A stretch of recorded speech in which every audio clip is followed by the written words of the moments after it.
Egunon guztioi, batzuentzat ezagun izango naz, Irire Lazabal naz, Osei Arabako Informatikako zuzendari ordea. Buenos días, para algunos ya seré una persona conocida, soy Irire Lazabal, la subdirectora TICS de la organización. Bien, en el día de hoy vamos a tener una sesión clínica un poco atípica y vamos a trasladaros cómo hemos diseñado un plan de contingencia ante eventos inesperados. ¿De acuerdo? A pesar de que los sistemas actuales y los proveedores de infraestructuras nos dejan entrever que es bastante remota la posibilidad de que un sistema basado en las tecnologías TIC tenga un corto informático, la realidad es que estamos continuamente expuestos a esa posibilidad. Esos riesgos que puede padecer el sistema pueden ser físicos o lógicos. Físicos, estaríamos hablando de pérdidas catastróficas en el sistema, como en los discos, o una catástrofe natural, como un terremoto, como un incendio, y lógicos o humanos, estaríamos hablando de la posibilidad de un virus. La realidad es que cualquiera de esos eventos puede dañar el sistema. Estos eventos, que se producen evidentemente sin previo aviso y de manera inesperada, que provocan una alteración en el funcionamiento normal de la organización y que de hecho casi siempre tienen un impacto negativo, ya que el servicio se ve seriamente amenazado, les denominamos contingencia en el ámbito de la informática.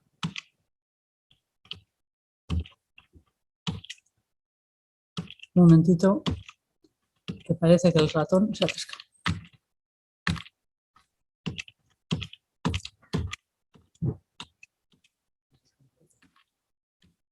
Pues aunque parezca mentira, a la de informática le está pasando que el ratón no le funciona.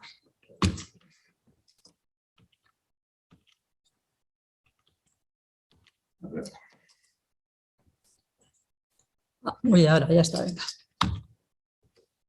Vale. Perdonad, el impacto de esta contingencia en la actividad sanitaria es siempre crítico y pone en riesgo la seguridad del paciente. ¿Por qué? Porque existe una imposibilidad manifiesta en el acceso a los sistemas de información, a la historia clínica, o imposibilidad de acceso a la prescripción de los pacientes. Del mismo modo, no podemos acceder a los formularios de solicitud de pruebas o a los resultados de esas pruebas. Provoca que tengamos serias dificultades de comunicación entre los profesionales y genera una incertidumbre por ese desconocimiento de los formatos para pedir. ¿De acuerdo?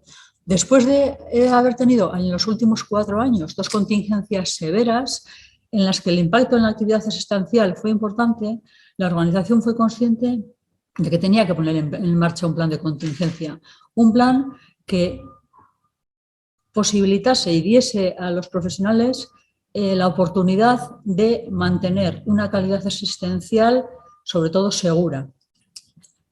Ese plan bebía de los desarrollos ya implementados en la Dirección General a lo largo de los años anteriores, en el 19 y en el 20. ¿Y qué es un plan de contingencia? Un plan de contingencia básicamente es una estrategia. Es una estrategia que está compuesta de procedimientos que lo que facilitan es una solución alternativa para restituir el funcionamiento de lo que nosotros denominamos servicios críticos de la organización, en el momento en el que se ven afectados por esa incidencia o por esa eventualidad de manera total o parcial. ¿Vale? Lo ponemos en marcha cuando estamos en la situación de crisis y el objetivo del plan simplemente es sobrevivir y seguir funcionando. ¿De acuerdo? Básicamente, ¿qué es lo que necesitamos? Necesitamos definir cómo vamos a recuperar o cómo el sistema va a mantener sus funciones críticas, ¿no? Hay que prever cómo actuar y estimar qué recursos son necesarios para que esa contingencia tenga el menor impacto posible en la organización. Estamos hablando de diseñar una serie de procedimientos que van a garantizar la asistencia de los profesionales con recursos ínfimos, que no se nos olvide, y en el menor tiempo posible. ¿Qué ventajas tiene y qué inconvenientes tiene tener un plan de contingencia en la organización? Evidentemente, ventajas tiene muchas. Uno, que nos va a permitir controlar esa situación de emergencia, ¿no? Es un proceso y una estructura que va a permitir ese control. Va a minimizar las consecuencias de la misma. Nos va a permitir mantener activos esos procesos que hemos dicho que son críticos para nosotros. Optimiza los tiempos porque es que minimizamos el tiempo de improductividad y además reduce el número y magnitud de decisiones que tomamos en ese momento de crisis y de locura. ¿Vale? ¿Qué desventajas tiene? Pues dependiendo de qué opiniones, un plan de contingencia cuesta mucho. ¿Vale? Diseñamos y desarrollamos una doble infraestructura para un momento muy concreto en el tiempo. Es decir, tiene un limitado valor práctico. Requiere de una actualización permanente, eso es evidente, y además requiere de que el personal esté suficientemente entrenado y formado. ¿Cuál era el objetivo que nos planteamos cuando empezamos a pensar que necesitábamos un plan de contingencia en la organización? Evidentemente, prever esas consecuencias del plan y definir estrategias que asegurasen la continuidad de esos elementos críticos ante la contingencia, ante la incidencia, ante el corte informático y en el menor tiempo y en el trastorno posible. Pensamos en dos objetivos con carácter general. Uno era evaluar el impacto de esa contingencia en la actividad asistencial y una vez analizadas las consecuencias de ese evento no esperado, lo que hacemos es identificar esas áreas que consideramos críticas en la organización y que son necesarias para mantener la asistencia a los pacientes. El objetivo 2, evidentemente, es elaborar un plan. Tenemos que diseñar unos procedimientos que vamos a tener que llevar a cabo para que el personal pueda trabajar en ese momento. Y lo que tenemos que facilitar y garantizar es el acceso de los profesionales a esa continuidad de negocio, ¿no? a esos servicios que nosotros tenemos que proveer a nuestros pacientes. ¿Cómo lo hicimos? Bueno, formamos un grupo multidisciplinar en el que estaba conformado por las direcciones asistenciales, que son la enfermería, la de integración en la médica, la UGS y la subdirección de informática. Se agendaron reuniones cada 15 días y lo que cada una de las direcciones trabajó fue identificar esas áreas críticas a la hora de mantener la actividad. ¿Cómo lo hicimos?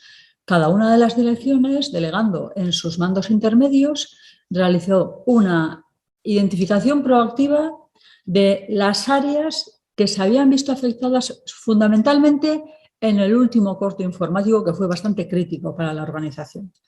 ¿De acuerdo? Fruto de ese análisis, lo que se pudo recoger es qué aplicaciones eran fundamentales para seguir dando servicio a los pacientes y qué datos temporales necesitaba esa aplicación en el momento de la caída general. Además, lo que nos permitió conocer es qué sistemas de información eran los más críticos, de manera que a la hora de elaborar el plan y de poner en marcha el plan, nos sirviese para priorizar los mismos. Bueno, fruto de esa reflexión que hemos dicho que hicieron cada una de las direcciones, ¿qué áreas críticas se identificaron? Se identificaron unas áreas orientadas a lo que es la atención del paciente. La primera área crítica y la que había que garantizar sí o sí era el acceso a la historia clínica del paciente. La segunda es el acceso a la prescripción de los pacientes.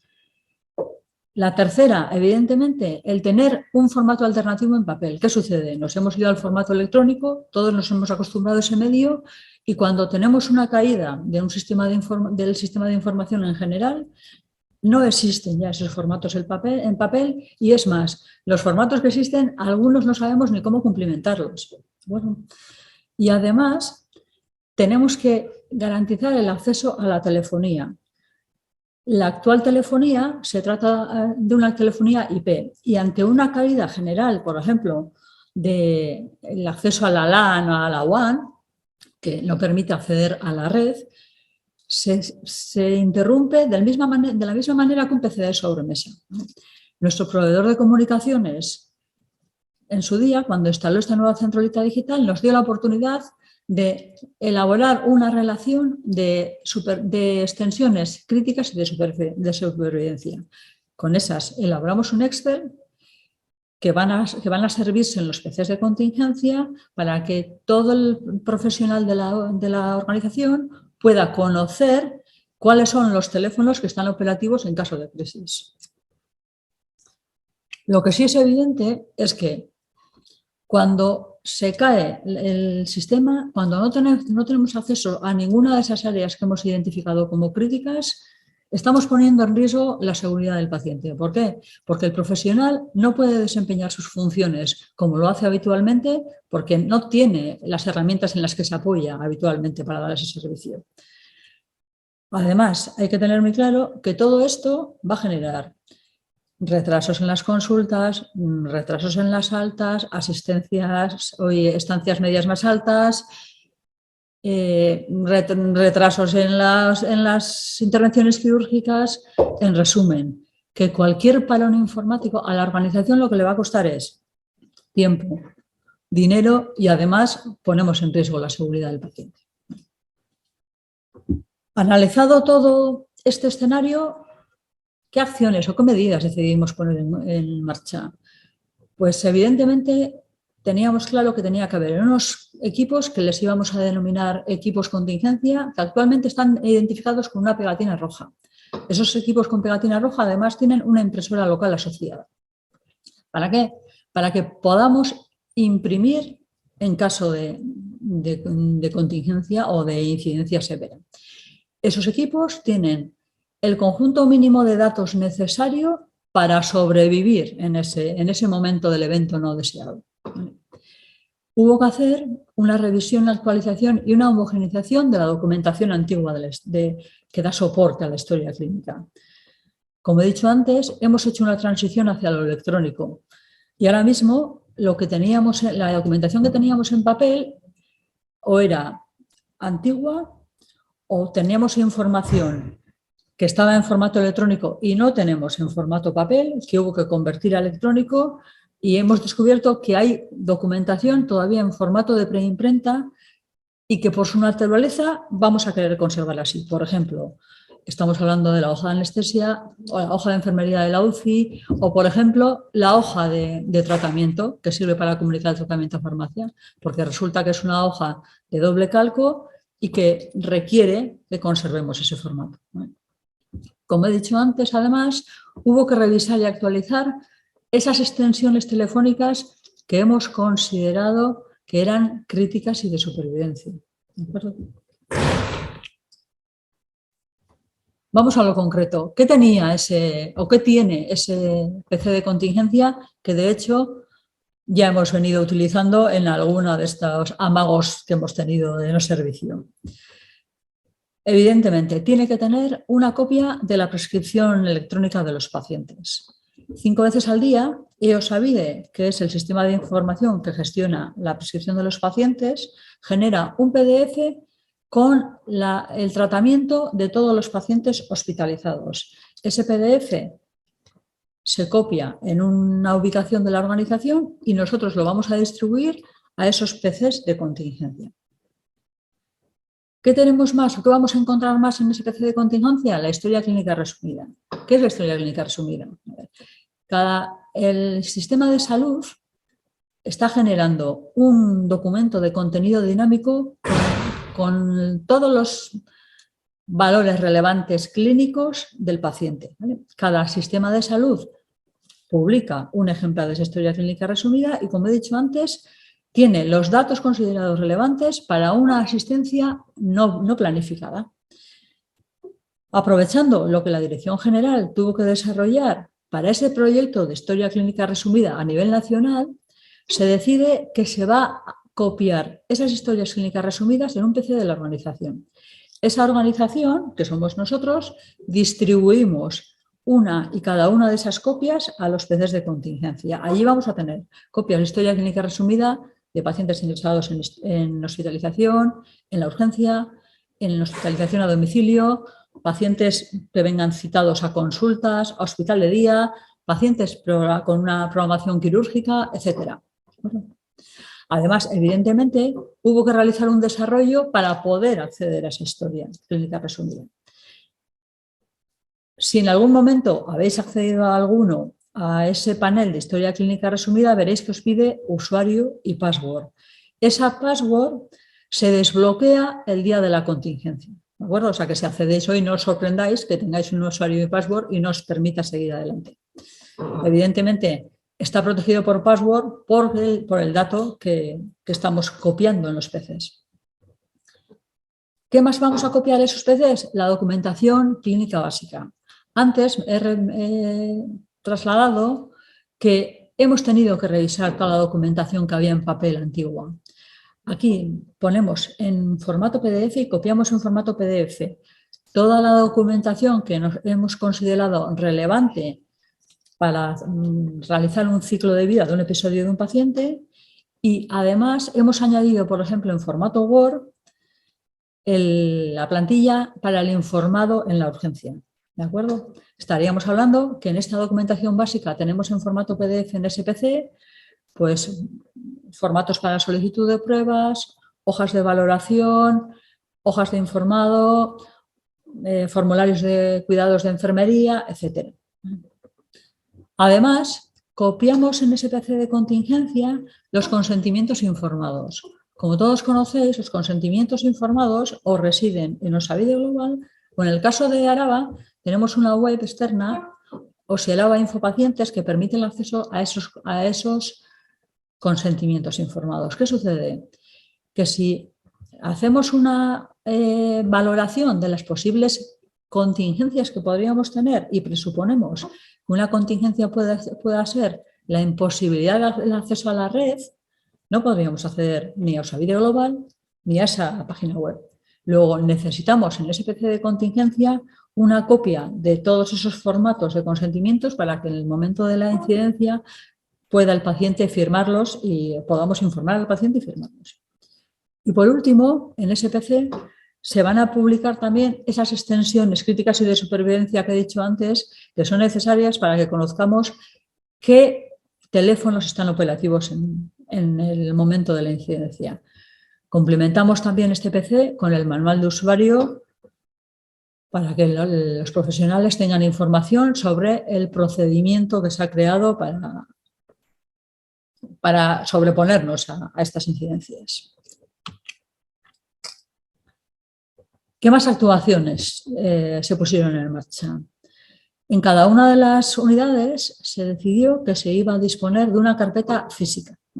El objeto de esa carpeta física es, evidentemente, tener una copia del protocolo de actuación y además disponer de formatos en papel necesarios para cubrir la asistencia de los pacientes. Por ejemplo, he mencionado antes que hay formatos que actualmente, tras la revisión, hemos considerado oportuno estuviesen en formato de imprenta, como la hoja de tratamiento o la hoja de anestesia. Esos formatos pueden estar ahí en esa carpeta de formato papel. Y luego, los responsables de la unidad decidirán qué formatos del resto de los correspondientes a la documentación clínica quieren tener impresos en papel. ¿Para qué? Para anticiparnos a la crisis. De esa manera lo que vamos a evitar es la cola física frente a la impresora el día de la incidencia. ¿Qué más medidas hay que adoptar? Pues evidentemente lo que estamos haciendo hoy, difundir este plan, ¿no? Tenemos que intentar trasladar a la organización de una manera clara, sin tecnicismos, ya sabéis que a veces los de informática tendemos al tecnicismo, y de un modo sencillo, cuál es nuestro plan de contingencia, qué procedimientos se van a llevar a cabo y cómo lo queremos abordar. Es decir, los objetivos, qué contenido tiene ese plan y qué procedimientos vamos a poner en marcha para que los efectos adversos de esa incidencia en la organización sean los menores posibles. ¿De acuerdo? ¿Más aspectos que tenemos que trabajar? Evidentemente, necesitamos contar con una plantilla, con unos profesionales que estén capacitados frente a ese plan de contingencia, ¿no? Y que estén implicados con lo que puede suponer y con la organización. Además, necesitamos hacer un simulacro de este plan. porque la teoría es muy bonita y cuando ponemos en marcha realmente se ven las dificultades a las que se enfrentan los profesionales, ¿no? Es evidentemente que tendríamos que pensar cómo simular una situación de caída para poner en marcha ese plan. Estas situaciones hay que tener en cuenta que sobre todo lo que son imprevistas. Luego, el personal probablemente no está formado. La única manera que tenemos de afrontar esa situación con cierta solvencia es a través de un personal formado y entrenado. ¿Esto qué nos permite? Por un lado, nos va a permitir validar la precisión del plan, ¿no? Validar también si los profesionales que toman parte en la prueba, por ejemplo, en el simulacro, tienen la información suficiente, conocen los formularios y si se coordinan lo suficientemente bien y si en cada una de las ubicaciones en las que se va a poner en marcha ese simulacro tiene los formularios necesarios para afrontar esa situación de emergencia y el equipamiento que hemos considerado necesario para afrontarla. Es decir, tendríamos que comprobar si todas esas áreas existen, si en todas esas áreas existe un equipo, por ejemplo, con pegatina roja, con impresora, funcionante, etc. Para ir concluyendo, ¿qué conclusiones podemos obtener de todo este análisis realizado referente al plan de contingencia y a una situación de emergencia en una organización como Osakidetza o como OSI Araba? A ver, es evidente y en la situación actual tenemos que asumir que el riesgo TIC es una realidad palpable. Lo único que sabemos seguro, y es así de cruel, es que la contingencia se va a dar. Lo que no sabemos es ni cuándo ni cuánto tiempo va a durar. ¿De acuerdo? En este mundo digital, los riesgos evidentemente son altos. Eso nos ha permitido ser conscientes de la vulnerabilidad del sistema y de la necesidad de identificar áreas críticas y desarrollar o redactar un plan para una organización como Osakidetza que tiene expuestos sus servicios críticos en las tecnologías de la información. Además, nos ha permitido priorizar y tener conciencia de que hay que dotar a los profesionales de recursos necesarios para mantener la actividad asistencial con unos mínimos de seguridad y de calidad. Y por último, si no, lo más importante, el plan lo único que nos permite a la organización es que va a conseguir que reanudemos las funciones normales de la operatoria normal lo más rápido posible. Y esto es todo. Eskerrik asko a todos.